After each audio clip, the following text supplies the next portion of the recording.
Apple just released the all-new iPhone 17. Okay, that's what I'm gonna be saying in September, but we don't have to wait until the fall to get all the juicy info on all the big changes coming to our iPhones. Don't call the Apple police on me, but I got it, and I'm gonna show it to you right now. But first, a quick thanks to ESR for sponsoring this video. I've got their Cyber Tough case here that actually can withstand a couple of drops and falls and probably way more than that. Military grade protection here. More on that in a moment. Okay, so speaking of iPhone 17, let's just jump into it because it seems like this phone has made its way to all corners of the internet. I see it on my social media timelines every single day. And one of the questions I get a lot is, why is that? Why, seemingly more than ever, are we not just getting concepts or render videos or Photoshop mockups, but we're getting like real life photos of the iPhone 17 lineup, including like 16 versus 17 photos? How is this happening? Well, there's really two reasons to give a little context here. Reason number one, if I was to put on my tinfoil hat of Apple conspiracy theories, is that Apple is doing this on purpose. Many believe that Apple, like Google and Samsung and other tech companies, are purposefully sort of spreading a little bit of information about these phones in order to drum up hype and excitement and get people sort of ready for these phones when they do launch in the fall, that they want to sort of be in the conversation. And what better way to get people excited about the 17 than to sort of leak this stuff themselves, which I guess could be true, but I feel like with Apple, all this sort of takes away a lot of the excitement from the fall, so I feel like they wouldn't want that, but I'll throw it out there. You guys can decide in the comments below if you believe that or not.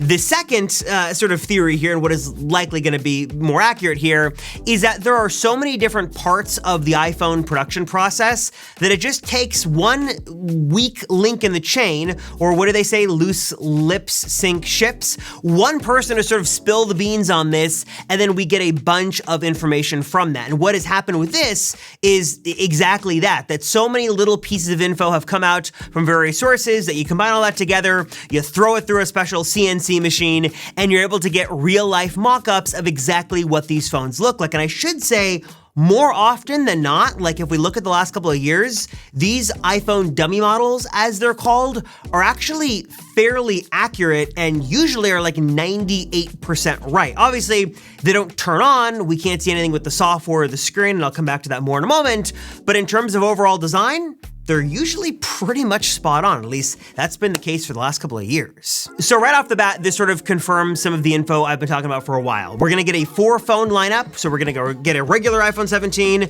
this iPhone 17 Slim or Air, and then 2 Pro models, a Pro and Pro Max. So you know what you're getting with the Pros, you know what you're getting with the regular iPhone 17, but this iPhone 17 Slim or Air or whatever Apple calls it, what's the big story here? Well, from these real life photos, we now have our best look yet at this thing, and man, oh man, is this thing slim, lightweight, thin. I'm running out of adjectives. This thing is so thin. I mean, if you want to get an idea of what this phone is like, take your phone, I'll even sort of do this on camera, take your phone, look at like the width of the power button, or I guess you could do any button, I guess volume buttons, camera control. Look at the buttons on the side of the phone. That is basically the maximum width of this phone, according to these dummy models, which is absolutely insane. I don't really think anybody was complaining that the iPhone seemed chunky or heavy or anything like that, but if you wanted a slimmer, thinner iPhone, it's coming in a couple of months, and it's gonna be this middle tier iPhone 17 Slim. And one of the exciting things about this phone, besides just sort of the new slim design, is that we're hearing in a lot of ways you won't be making a lot of concessions to get this phone. Not only if you want something super lightweight, this is gonna be the way to go, but it should have pretty good battery life. It's gonna have an OLED display with ProMotion. It's gonna have some great cameras on there. It's gonna have the silicon processor. All of that is basically going to be flagship level iPhone in a non-flagship level body. Really, I think the biggest concession you're making is gonna be in the camera department with just one single camera on the back of this phone, which is kind of disappointing. I feel like 2 cameras would have made this thing a clear winner, and I'm sure that's gonna be iPhone 18 Slim or something. That's an excuse for Apple to sort of make a successor next year, but you're only getting 1 camera. And then, like I mentioned, the rest of the lineup is basically what you'd expect. iPhone 17 looks very similar to the iPhone 16. We're hearing here the big difference is gonna be finally finally promotion on the base end iPhone. And I know some of you guys are hearing all this and going, okay, I can't wait. I want to get an iPhone 17. So here is my one tip I will give you guys that you got to do right now. If you want to upgrade your current iPhone, especially if you've got a 16 to an iPhone 17, you want to make sure it is protected and keep it in as pristine condition as possible, because the better condition your phone is in, the more money you'll get towards getting that new upgraded model. And the best way to keep your phone in pristine condition is with some help from my friends at ESR. This is their Cyber Tough series, and man oh man, is there a lot to love about these cases. On the outside is the stuff you would expect. It's sleek, it's comfortable, it's nice looking. It doesn't look like those old big bulky cases you saw years ago. This is nice. You've got full MagSafe support, that is great, but it's also packing military grade protection, which means no accidental drop, no accidental spill is going to sort of mean a disaster for your phone. Even if you're like me, you're animated with your hands and it goes flying.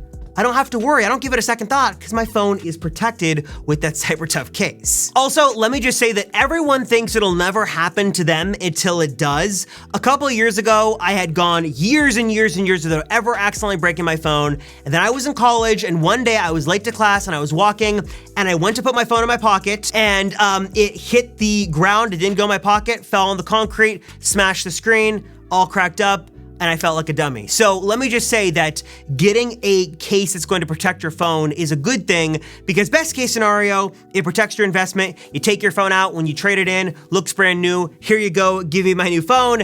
Worst case scenario is if something does happen, your phone accidentally falls on the concrete or whatever, it is protected with this case. I also just love that it's packing extra functionality with the camera guard stash stand here that not only is gonna protect your cameras, but also can pop out and be a nice little handy stand if you wanna keep your phone up. And again, not only are you getting full-on MagSafe support here for all your favorite MagSafe accessories, but you're actually getting a stronger magnet system with this, with a whopping 1,500 grams of magnetic strength. And again, all this is packed into a nice, sleek case that is really comfortable, makes your phone look nice. Of course, still is gonna give you full sort of use of all the buttons and camera control and things like that. And then of course, best of all is I can throw my phone around, have a lot of fun doing it, and not worry because my phone is safe and secure and protected thanks to the folks at ESR. So if you wanna learn more, check out what ESR has got to offer. Get your phone protected so you can trade it in for an iPhone 17. Hit the link right down below to learn more and check it out for yourself today.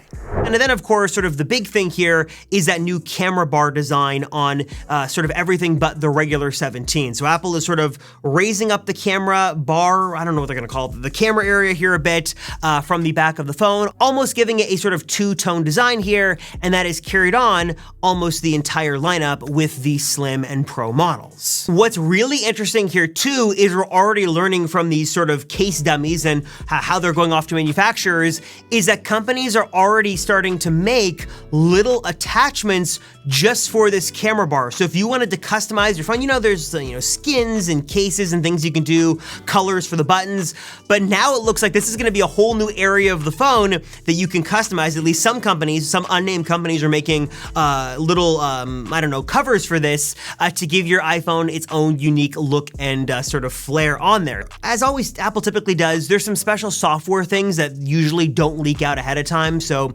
these could be special camera features, they could be special integrations with iOS 18, maybe, or iOS 19, sorry, I'm gonna jump ahead here. Maybe there is something special with Apple Intelligence. There's always sort of something that Apple can do as a surprise that doesn't leak because it's in software. That is definitely on the table here. A couple of things we've heard for a while could be 8K video recording functionality. We've heard that Apple has long been testing an astrophotography mode to get you really great sort of low light night shots beyond just sort of the regular low light system that is built in with camera processing and things like that. And one of the things that I think could make an appearance this year that we haven't seen leak yet, but it could be there, is true reverse wireless charging capability. And finally, I covered the leaks, I covered everything we know, I covered how to sort of upgrade your phone with the help of our friends at ESR and keeping your phone safe. Last thing I do want to mention here is just about a little buyer's guide, buying advice, because I get some questions on who should upgrade and which model should you go with. So here's my really quick summary here, and I won't bore you because I'll keep it fast.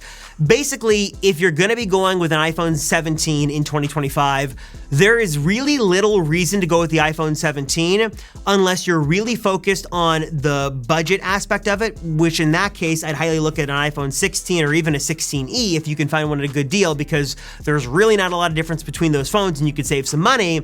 And then in terms of iPhone 17 Air or 17 Pro, I'm sure the big narrative Apple is gonna push is that the Air is slim, it's lightweight, it's fun, but Pro is all about cameras, all about power, all about versatility. You know, Apple's sort of boxing you into a corner this year. If you want more than just one camera, you're likely going to have to go with a Pro model, which I think for many people, if they shoot a lot of video or take a lot of photos on their phone, they need those lenses, so you're going to be going with the Pro model. Though I am really curious to see how that one lens is gonna work just on the Slim model. And to answer the question of if you should upgrade this year, I think that really sort of depends. If you've got a modern phone and battery life is good and the software is good and the camera's good and the screen's good, likely not a whole lot of reason to upgrade. I really don't think, from looking at the last couple of generations, 14, 15, 16, I don't see any immediate need to jump to an iPhone 17. Maybe if you've got a 13 or a 12, maybe it's time, your battery life is sort of winding down, it might be worth it to get a new phone. But modern iPhones, for better or worse, have been so good, and the changes in comparison are so sort of small that there really isn't a huge reason to go with an iPhone this year. I think that if you've got an iPhone 16, if you really just want something that looks different and you really want a thin phone, maybe that would be reason for you enough. But in terms of like practically speaking here, if you've got a 14, 15, 16, likely even a 13 too, if your phone's still holding up, really not a lot of reason to jump into it. But I don't know, who knows? We got 6 months-ish until the iPhone 17 is officially released, and who knows what could change between that time. But as of right now, that is everything we know. And with that, I'm throwing it to you guys. What are your thoughts on the iPhone 17? Will you be upgrading? Which model will you go with? Are you excited? Are you not excited? Drop a comment down below and let me know. As always, I appreciate you guys. Thank you so much for watching. I'm Robert Rosenfeld from the Apple Circle, and I'll see ya in the next one.